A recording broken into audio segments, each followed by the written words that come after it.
Hey everybody, welcome to another business edition of Practical Pet Chat. Lorin, how you doing? I'm good, Rob. How are you? I'm good. I'm good. I really I love this format that we're doing. I'm glad we've been getting some really great feedback from all of you out there. Really appreciate that. Keep the questions coming. Today's episode specifically driven by a question that we got from you all, and that is, how do you compete with so many other avenues out there that exist today, whether it's the social media side, whether it's the direct to consumer side, whether it's the big box stores, the big box delivery, online stores. And I really think from hearing from you all that this is actually one of those opportunity identifiers. How do you stand out from them? Lorin, you face this, succeeded tremendously. So I want to start with your thoughts and feedback on Well, it's a dichotomy, really, isn't it? Because on the one hand, you don't want to compete. This isn't about competing. This is about creating who you are in your niche, where you're going to fit, what you're going to be about, what your philosophy is, what your footprint's going to be, uh, is going to hold. Um, and on the other hand, the reality is that there's only so much money, and consumers are going to different resources for different reasons. So, you and I have talked about the what makes Amazon successful, which, there's college courses on that.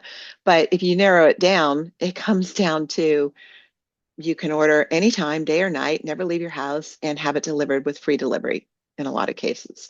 So the appeal, not to mention free returns, all that kind of stuff. So it's convenience. It's all convenience based. Um,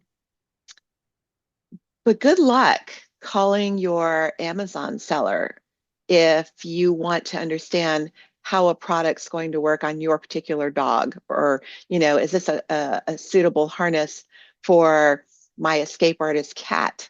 And why? And, is this particular consumable, whether it's a supplement or a food or whatever, um, is it, how's that going to translate in their body? How are they going to do with it? What about their allergies? What about their sensitivities? What about?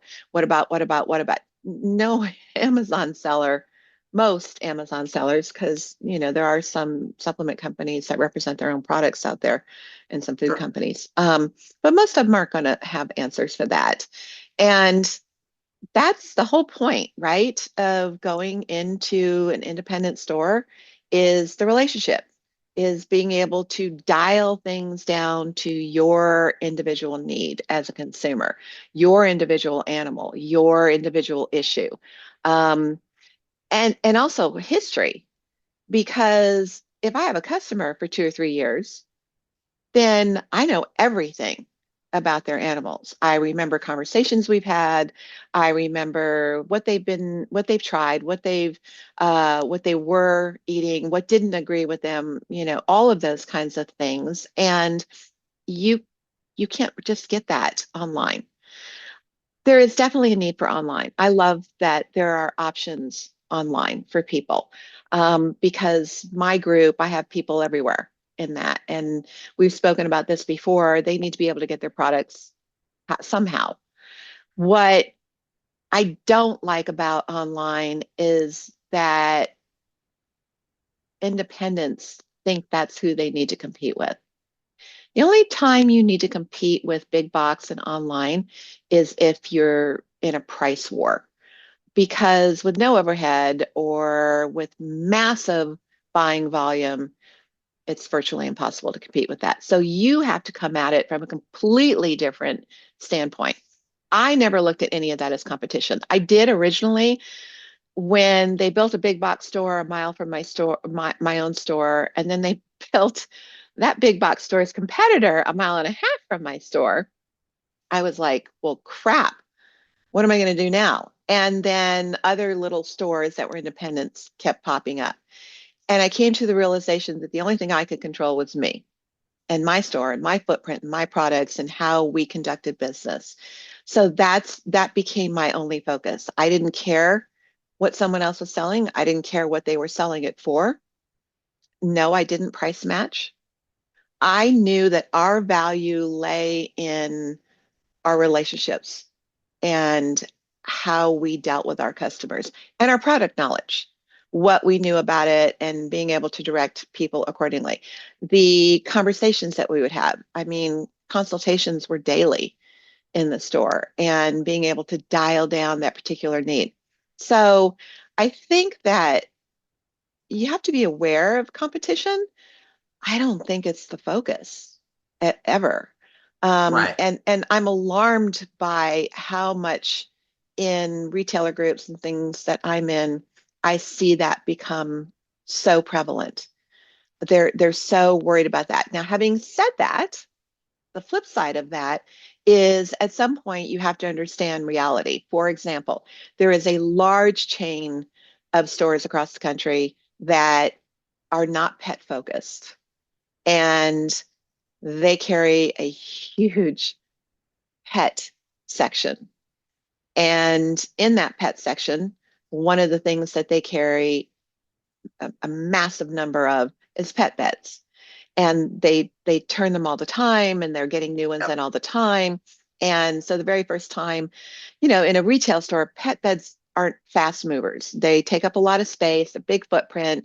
You don't get to turn that inventory at the rate of, say, like a food or a treat. So you want to be aware of how much floor space you're giving to that because it may not be worth it.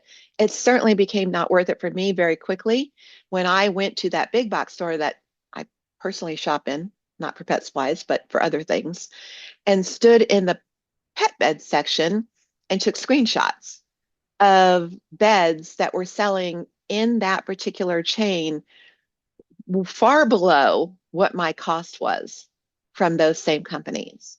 And, originally I called up and I was pissy about it. How am I supposed to compete with this? This place is, not even half a mile from my store.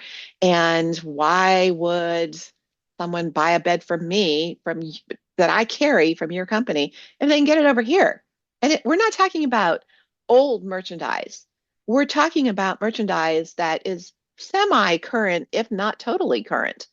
And the response I got was, well, we had an overabundance, or it didn't move like we thought it did. Okay, then how about you call all your indies first and offer them that pricing on those beds that you're going to give to this big chain and see if you can't support their support of you and move it that way. It became so quickly a recognized losing battle that I real quickly just wiped out my bed section and said, Sure. no, I'm not carrying beds anymore. It wasn't worth it. And, there's only so much you can do that with. Fortunately, other things move very quickly. And those box stores, they don't have loyalty to the brand. They're in for the quick hit. Right. The product is in for the quick inventory movement. But if you don't pay attention as a retailer and start to look for trends in those particular stores with those same brands over and over and over, you quickly will lose traction because in some cases, that's now the direction that some of these Right. companies are going to. And you see that Sure. with some toys and you see that with some other things. When I can buy a toy that retails in my store for $21 because it's an expensive, durable toy, and I know what my cost was on it, and then turn around and see it sell for $5.99 at that particular store, I am not a happy camper because I can't touch it for that. Right. And I think the thing too, I've heard you mention it a couple times, convenience, convenience, and convenience will often win out, especially if there's a dramatic price difference. Right, So you've got to be aware of all of the things that you're mentioning, and then you have to counter that, not with, well, I'm going to cut my prices.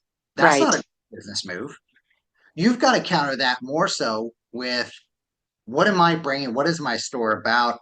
And you just got to put yourself in the shoes of your consumer. Because one of the things that I notice too is because I'll see that we all shop at different places. Right. When someone says, "I had no idea that so and so was selling," I'm often surprised, and I'll say, "Well, like, wow, that's unique. You must be shopping online a lot because you're at your store too much." Fair enough. Give you the grace for that.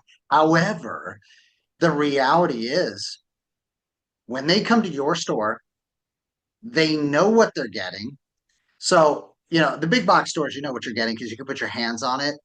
But to your point, a lot of times it's that quick hit. It's not going to be there typically 3 months from now, 6 months from now. So you've got to make that business owner decision. Okay, I'm going to have a seasonality impact here because that big box store seems to roll out this and that. You kind of want to build yourself a little calendar of, hey, it seems like every February I see a big push on X or Y in the big box store. So maybe I'm going to rotate that area out or maybe more importantly, as I'm looking as to what's going into that section, and this is something I did with one of my vendors, is I would say, give me the high end stuff that I know the big box stores aren't going to be putting in. Because if I'm going to devote that space anyway, I'm not going to chase the price down. That doesn't serve my business, doesn't serve my customers either. Give me that higher quality offering, and that's what I'm going to put in there in that slot. The secondary part of it is, and we were talking supplements, we were talking foods, we were talking toys, all that. I cannot tell you how many times, and it's not just the pet, this isn't a pet world thing, this is just overall. People order something and they go, I got this, what a great deal. And then you look and it's a knockoff, or it's not the same, or Yeah. it's about to expire, or it's this, or it's that. So that is a value point above all because we're dealing with beings here. And as a parent, I'm not buying expired products for my kids. It's just not happening. Right. Uh, and then you get to that knowledge side of things. Good luck finding that in a big box store. Good luck finding that many times in the online. So your customer is having their own expense time because they've got to do more research if they're going to go and buy in those things. And hey, what's the likelihood of this or that? And what I will say too is, and I know this, and the online places are trying to clean it up and all that. So I don't want to cast any aspersions, but I know there are companies out there where you can hire them and their product reviewers. Well, what kind of product review are you going to get when that's their business? So all of those things, at what cost to the pet parent, right? Now you don't have to throw all that in their face, but when they say, "Well, gosh, you're more expensive," why? Well, here's many of the reasons why. You know, I know Well, your pet. I know what works for your style. Because here's the other thing too. Because I see those beds there, and what's interesting is for some pets that may be a good sized bed. You know what's really interesting? I'm going to own this. I bought a bed there recently, but not for Bella. I got it for our bearded dragon because, okay, hey, let's, have something soft and comfortable and warm for the bearded dragon. So look, again, they're doing their business. Kudos to them. Again, I don't cast aspersions on any of the box stores, even the online stuff, because they serve and meet a need. But from the standpoint of, I want to make sure, our friends, especially in the independent retailer side, really understand you're the difference. You're the difference. Your knowledge, your availability. I love you said also too the harness. Good luck. Does that harness fit? Oh my God, sizing on things is all over the place constantly. And what's interesting is 1 inch either way can make the difference between that being a comfortable fit for your pet or not. I want to put my hands on it. I want to really see is that, or did they just guesstimate and say, oh, this is between 21 and 23 inches? 21, not what I want, 23, what I expect. And so I'll just say the quality control side of things as well is not like it is when it's coming into your store and you're putting hands on it. You're looking because you're not going to accept seconds. unless you're going to mark them as seconds, right? Right. Those other Right. box stores, it's in a box, it's in a huge bin, you Yeah. know? I wish it came down to seasonality. That ended a couple years ago. Now there's no, unless it's a themed season, Sure. the average things that the average pet parent would be looking for, they're in those big box stores all the time. The the problem when you're an independent retailer is not losing your shit over it, because you're angry. You back a manufacturer, and your first response is that they did you dirty. Right. Because, I mean, nothing, if you're a good indie retailer, you're talking about the products. You're learning the products, talking about them, teaching them to your staff, telling clients about them. You know about them. They're not just marketing points. You know how they're going to translate in the kid.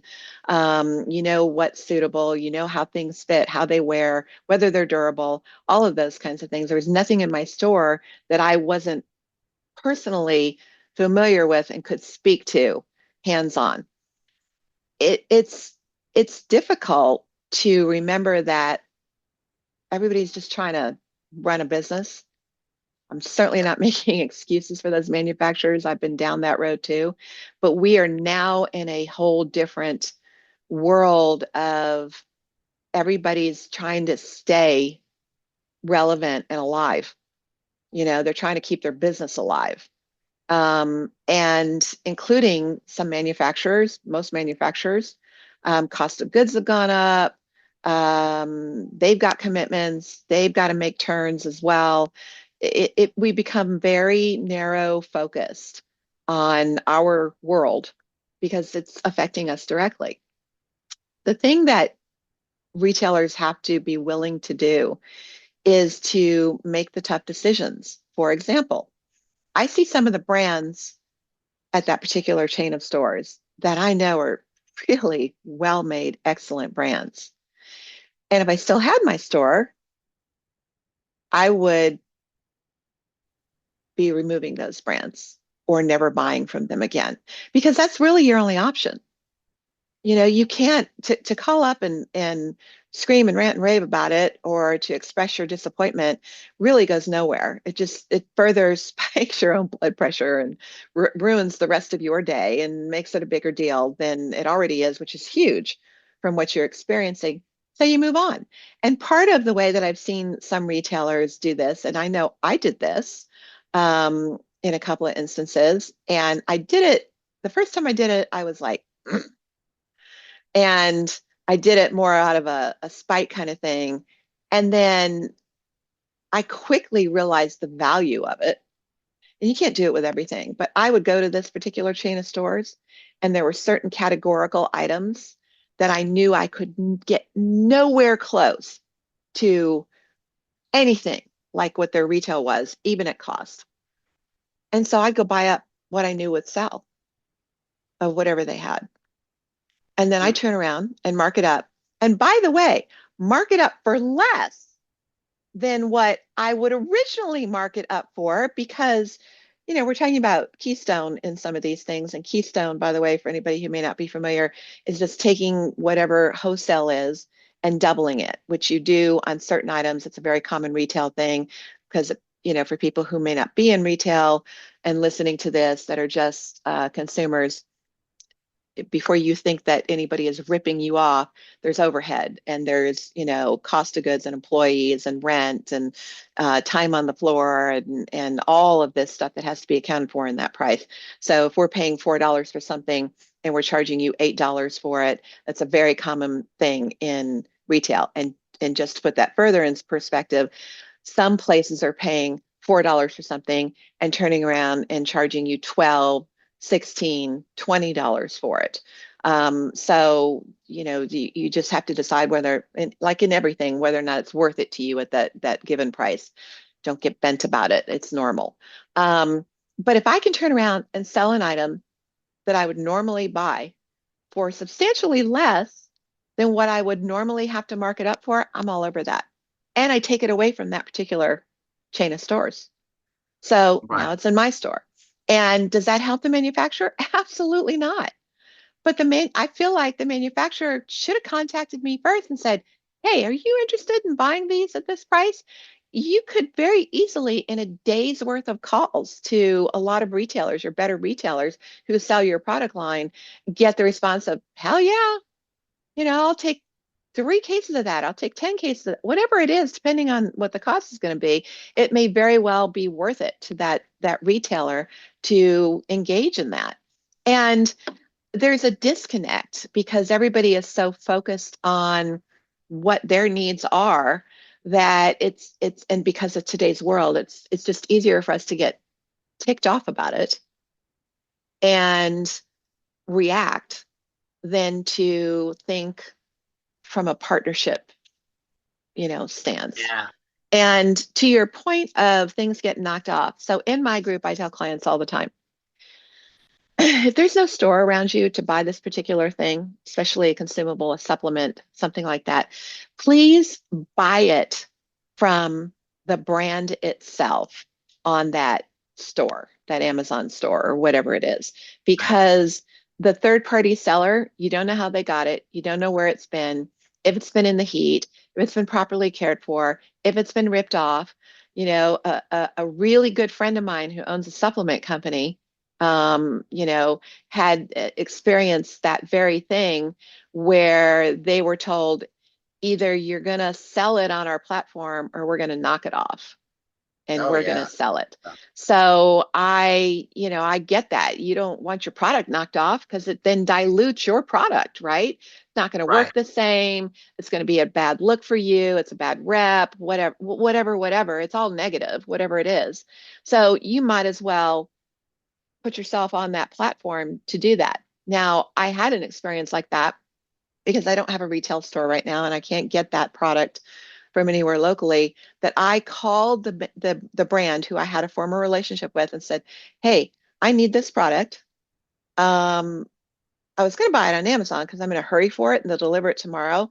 But do you know anything about this particular reseller?" And she laughed and she goes, "That's us." And I go, "Well, why don't you call it your brand name?" She goes, "We didn't want to piss off our indies." Sure. And I'm like, "Okay, but I can't find it." Do you know, this was so interesting to me. It was a really short conversation. I wasn't upset. I was like, "Okay, good to know. I'm going to order it because I need it tomorrow."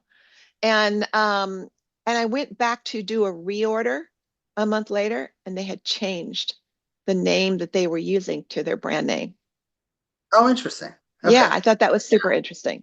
So, but Yeah. you have to take the extra step sometimes because you don't want to knock off product. And they knock off the label, they knock off the Right. bottle, they knock off all of the text, they The knock off the description. box, the descriptions, all of it. So you Yeah. think you're getting legit, you may not be. Oh, sure. Yeah. And I mean, I like I said, even outside the pet world, I bought things and I'll have the original straight from that original manufacturer and I'll get something in and I'll be like, that they didn't change there's always some little clue. The coloring is different, there's something not included that was included before. Right, Changes happen and that's what they're counting on, right? Is that you're not going to notice because you'll just figure, hey, it's just a different version of this. Packaging has changed, the color of the whatever has changed. I think the other thing that I'll just point out too from the vendor standpoint is, and I thought this was important when you said it, the relationship, to just reach out and say, hey, we have this opportunity. And all too often, the manufacturers are worried about, well, if I do it this time, they're going to want it every single time. If you have a good relationship, you can reach out and say, hey, we've got this opportunity. Are you interested? To me, that is so much easier of a conversation right, than going around everybody and then trying to explain afterwards, but you didn't even give me the chance to say, right. yeah, I can work with that, or no, I can't. And so for our vendors out there that are listening, trust your relationships. And if you don't have the relationship, what better way to build a relationship than to start with, I've got this opportunity. I thought of you. And before we pivot anyplace else, I wanted to give you this opportunity. Those are the kind of relationships that I'm looking for. Well, because when you're the vendor, what happens then when the retailer calls you? They're like, "Listen, I called you, Yeah, yeah, and I offered you that." But to your point of they want it every time, it's no different than when you're a retailer and you have a sale, and then somebody comes in and goes, "When are you going to have a sale on that again?" exactly. And it's like, next year, probably about the same time. Oh, well, I need it before then. Okay, well, here it is. Right, It's no exactly. different. I mean, it's exactly the same thing. A sale is a sale is a sale. This is the Yeah, regular price product. And a vendor can very easily say, well, when I have another one of those opportunities, I'll give you a holler. But until yeah, then, this is the price. yeah. No, I love that. I love that. Well, so let me, kind of bring it full circle here. At the end of the day, you are the difference as the retailer, as the owner, as the knowledge base, as the service base, as the let's come in and verify this is going to work place. Mhm. That difference in cost and convenience is some folks may make that trade-off. But if you've shown your value and you continue to show that value, I gotta say there are very few products out there that I've experienced that would make me, for the price differential, not want to have for any of the beings in my life. My wife, my children, my dogs, bearded dragon, the tortoises, on down the line, because they're living beings. Cars and car parts and this and that and blah blah blah. Maybe, but I really feel, and I think, well, as we've been talking, it's that, yeah, you're the difference. You're as the store owner, as the store staff, you all are the difference. And convenience is in the eye of the beholder. Because to me, convenience is knowing I only have to buy the right thing once. I'm getting the best quality thing. Doesn't, pennies, a dollar here, a few dollars. That's not more important than any of the beings in my life. So, but I'll let you Yeah. wrap up on your side of it as well.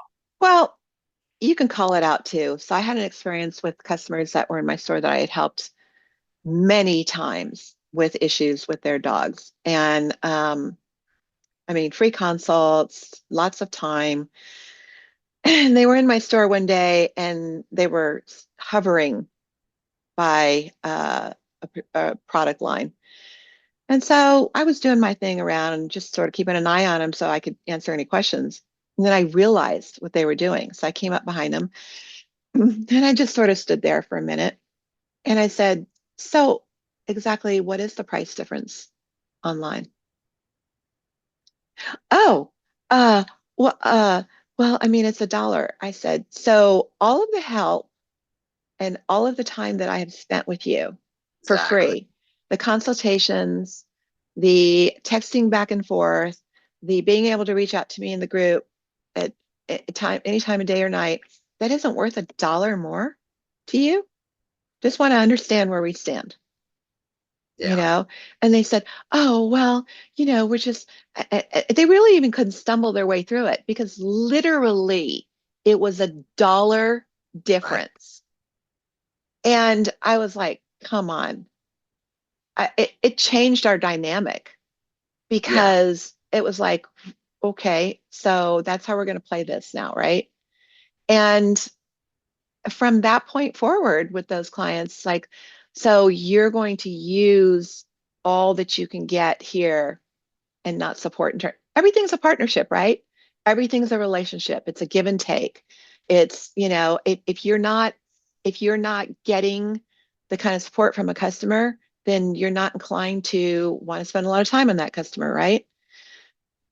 Customers come in, they buy from you, you should be willing to give them the time that they need, the expertise that you have, the knowledge that you have, and do everything that you can because they're coming in to support your store. And it's the same thing from manufacturer to retailer, distributor to manufacturers, distributors to retailers, all of that. And price is not everything. It really isn't. Completely agree on that, because I know we could keep going and we will. We'll have plenty of more chats. But I want to make sure folks know where they can reach out to us. Practicalpetchat@gmail.com. You can find us on all your favorite social media and other media avenues. Feel free, reach out to us. We would love to address more of the business questions that you all have. We're going to do it this way. We're not going to individually reach back out. That's a different way of how we do things. Sure. But Lorin, thank you. This is a great conversation. Thank you. And thank you to everybody who, tunes in and listens to us and takes the time to send in your questions. And we really appreciate it. It's fun. It is. Take care, everybody. The content of this podcast is for informational purposes only. It is not intended as, nor should it be construed as, professional medical advice, diagnosis, or treatment for your pets.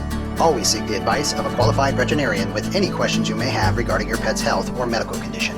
Never disregard professional veterinary advice or delay in seeking it because of something you have heard on this podcast. The hosts and the guests of this podcast are not liable for any actions taken based on the information shared during these episodes. Any reliance on the information provided is solely at your own risk. Copyright 2025 Practical Pet Chat, all rights reserved. Unauthorized duplication, distribution, or reproduction of any content from this podcast, including but not limited to audio, scripts, and show notes, is prohibited without prior written consent. The opinions and views expressed by the host and guests are their own and do not necessarily reflect the views of Practical Pet Chat.